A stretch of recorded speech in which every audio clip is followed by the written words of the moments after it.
stand by for the start. 15 seconds.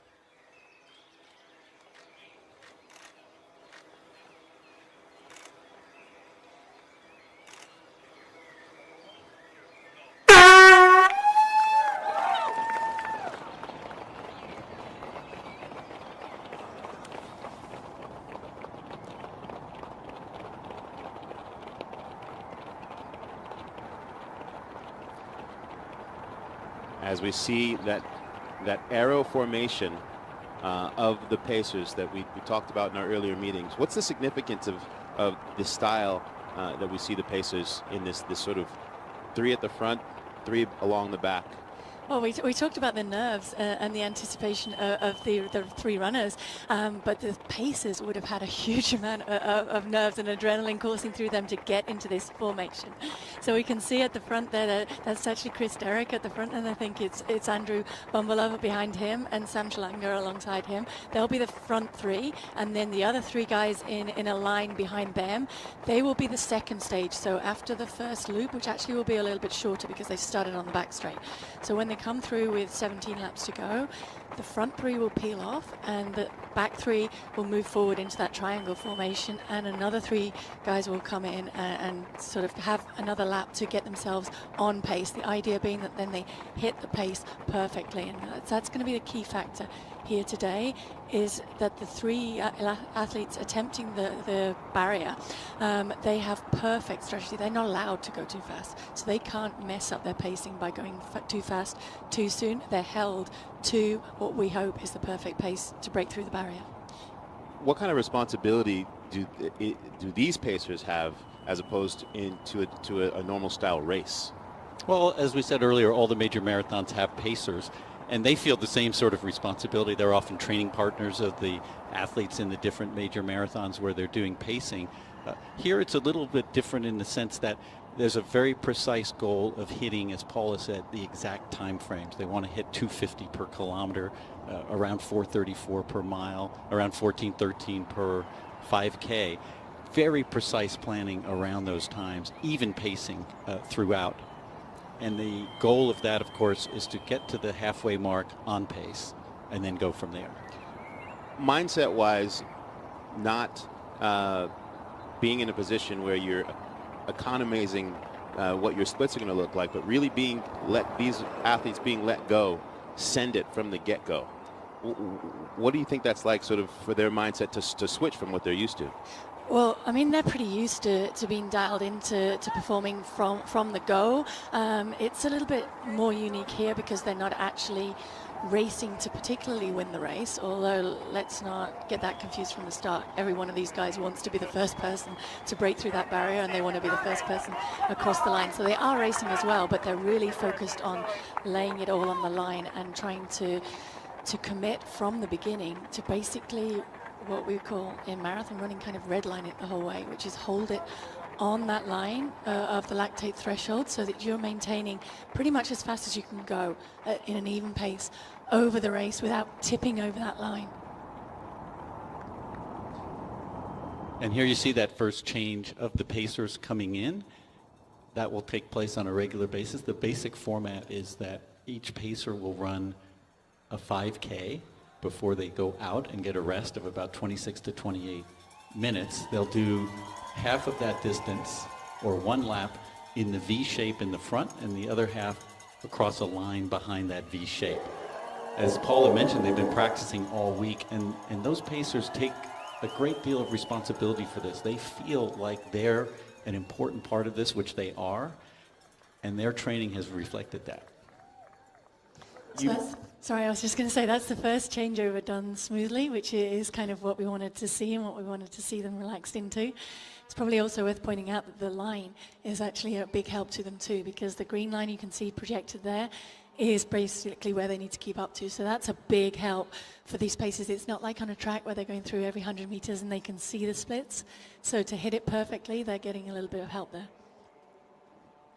And the exact formation, this V shape in front and the line across, that was developed from studies that were done in a wind tunnel at the University of New Hampshire. So they took groups of athletes into the wind tunnel, they tried different ways, and they also have informed the athletes where's the best place for them to stand behind the Pacers to get the maximum drafting capabilities. I found it interesting that Zersine started his watch at the start. He didn't trust the very sophisticated timing that we have here. You see that pace car at the front there that is being precision driven, because that pace car needs to stay at a specific speed. Well, there are actually two drivers, one to steer and one to keep the pace proper. 2 years in the making. We spoke about the science that has gone into this, and these athletes have been working in tandem with those scientists to get to this moment in which we try and see if we can see what's on the other side of the human spirit and get below these 2 hours and possibly make history.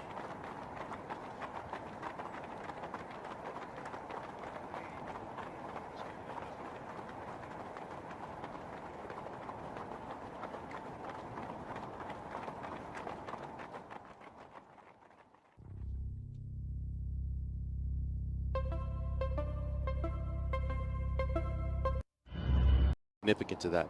Well, so they went through the first 5 kilometers in 14:14. I think they were aiming for 14:10. And the significance of that is that in the last, 400 meters since they went through that split, the pace has picked back up again, and they've actually jumped up on the projected time from 2 hours and 8 to 1:59:56. And as much as we can say, yeah, look how calm and focused Eliud Kipchoge is in there, you can absolutely bet he's the one who went up, guys, up, because he wants to hit those splits. And although he looks really calm and really focused, like he's not thinking of anything, everything will be going over in his mind, because that's the way he runs, the way he analyzes all the information that comes to him in the race and processes that.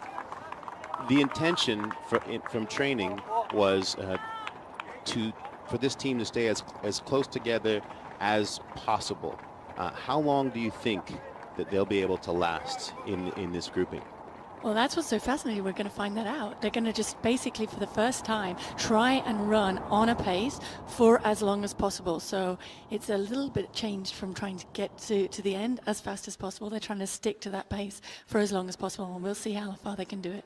We see a nice shot, that Aero group of Pacers, physio for that 27 minutes or so during the break, so that they can be able to get right back into the mix and not lose. One key thing to just point out as well, as they're running along, so that red line is different to the traditional blue line that we see in the marathon. So traditionally, the blue line signifies the shortest line that you should run on the course. That red line actually indicates the inside line, so they need to run outside of that to be running exactly the measured distance in this course.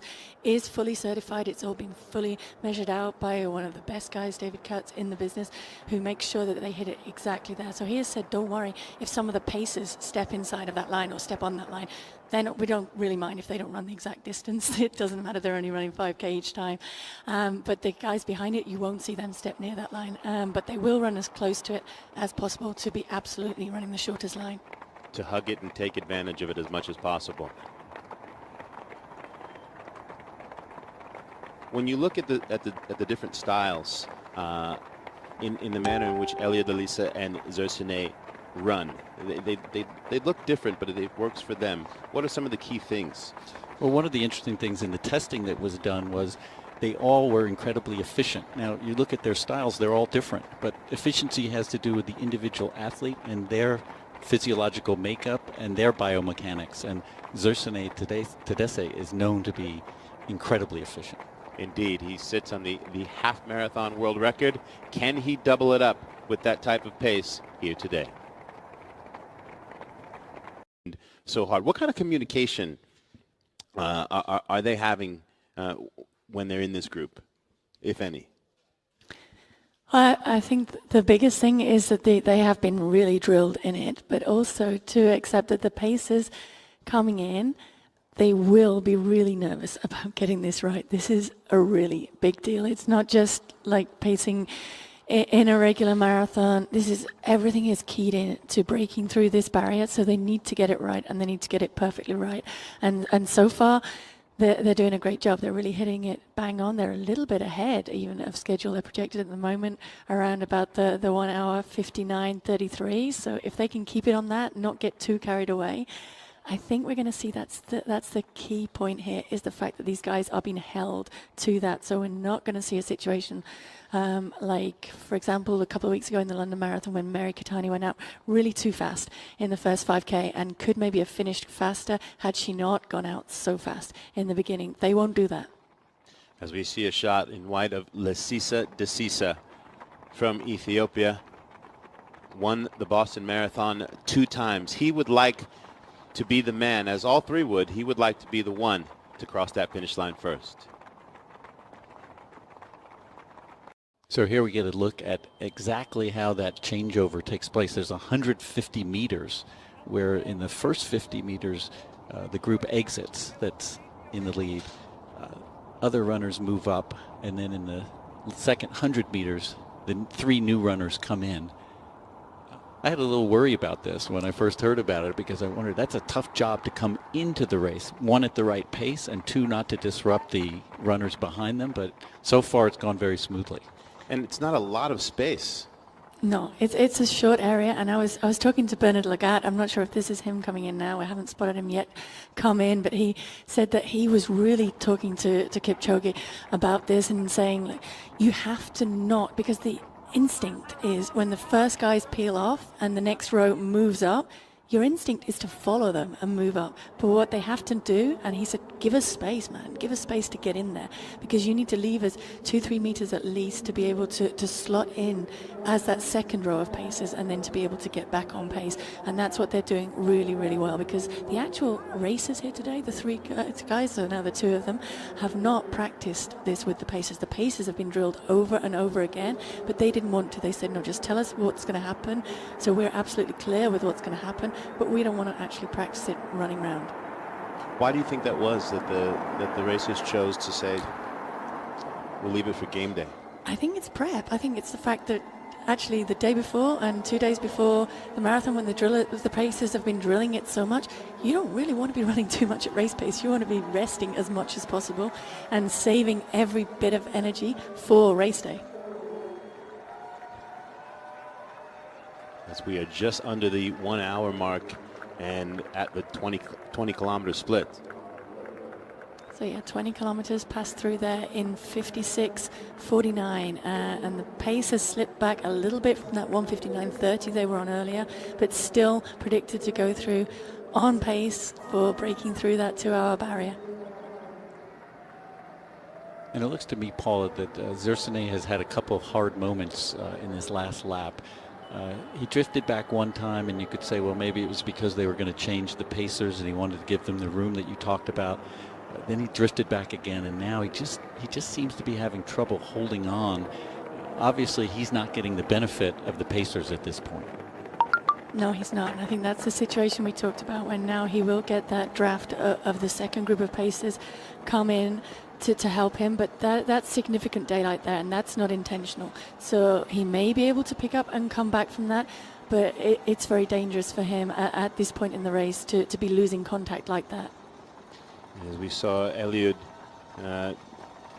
looking firmly in that group of the lead pacers, and that's what you talked about, this second group here. Yeah, so that was the second group, a quick shot of them with Lalesa running, but some of those will now peel off, and they may split 3 and 3 and run a little bit with each of them as long as they both keep going. But what they had talked about yesterday was the fact that they would focus fully on the second guy at this point. We see Kipchoge. He is looking strong. Again, of the 8 marathons that he has run, he has won 7. And we'll have a look at his training process over the course of this last couple of years. Who's to say that one of the runners in the pacing group might one day be chasing the 2 hour barrier themselves? And what I love is you hear the chatter out there, you know, people talking among themselves, encouraging them to sort of keep it going, encouraging him to stay with them. And, you know, here it comes. I mean, we're coming up now to one lap to go as to whether history can be made. And this is where it's really important to talk about the fact that in the London Marathon, he's run sub 440 miles in the last 2 miles, because that's what he's facing now, is having to deliver those kind of performances as he comes up to this last lap. And you could hear the cheers from those remaining Pacers there at the tent. They were screaming at the top of their lungs for him. Everyone here is very invested, and especially these men pacing, these athletes, they feel as much a part of it as anyone. They're very much invested. They want to say that they helped this effort today and have dreams come true. I have those butterflies. For sure.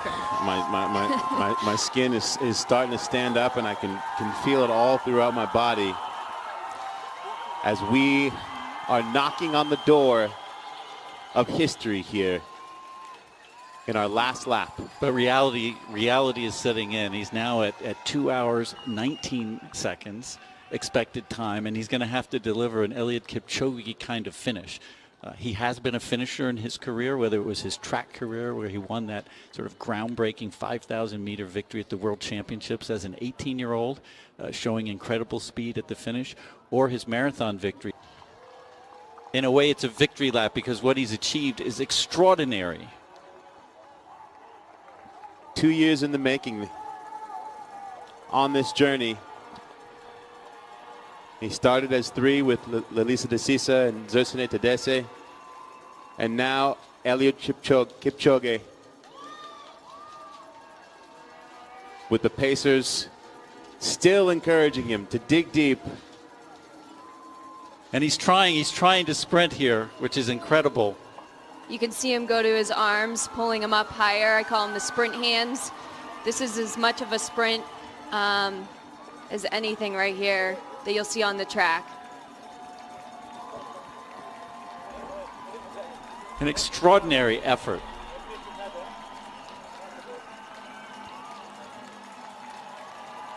He still looks so incredible. I can't even fathom right now.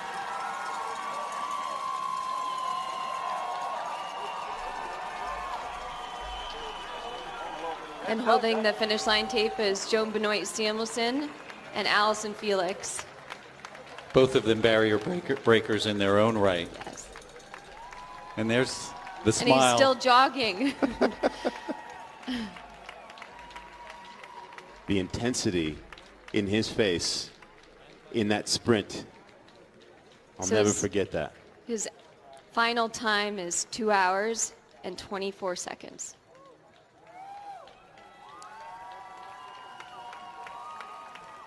Today we found out what else is possible. Yeah, the official world record 2:02:57. This will not count for record purposes, but what it did do was show humans what is possible in this event. And this man did something incredible that will last forever. Well, I'm inspired to go run today. I don't know about you guys, but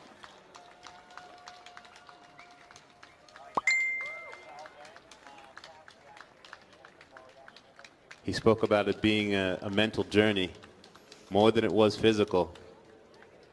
And in all those pieces we watched, and Eliud